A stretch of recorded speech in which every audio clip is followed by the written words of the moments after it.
السلام عليكم الاخوان، كي دايرين بخير؟ هانيه كلشي مزيان، الصحه بخير. معكم خوكم شفيق.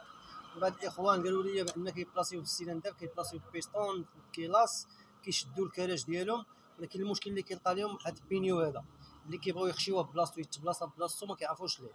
هذا هو المشكل. وفي نفس الوقت التقابي ديال البلونات ديال اللومبراكام ما كيجيوش مقادين. المهم انا نوريكم كيفاش تبلاصيهم بواحد السهوله.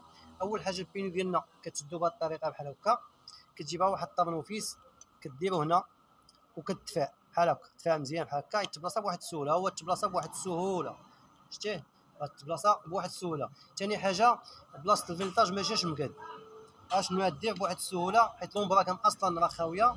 لومبراكم خصك دورها واحد شويه بحال الشكل باش طيح بلاصتها بحال هاد الشكل. صافي لومبراكم اصلا كتكون خاويه، كتقلب على بلاصه الفيسات بحال هاد الشكل. صافي هما بلاصه الفيسات ناضيين. هذاك الفيسات ديالك، وفي نفس الوقت خصك تكون شديت الكلاج ديالك وناضي. خصك تكون شديت الكلاج ديالك. صافي حنا بلاصينا البينو ديالنا بواحد السهوله، وفي نفس الوقت بلاصينا البولوناج بواحد السهوله. راه ما كاين لا مشاكل ولا والو، داكشي كيبغي شويه ديال العقل وصافي. ها انت بلاصه البولوناج ها هما ناضيين.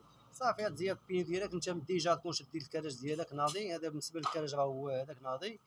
غتكون ديجا شديتي الكلاج ديالك، يكون داكشي عندك ناضي. والسلام عليكم، الله يسخر الجميع، وما تنساوش المشاركه في القناه.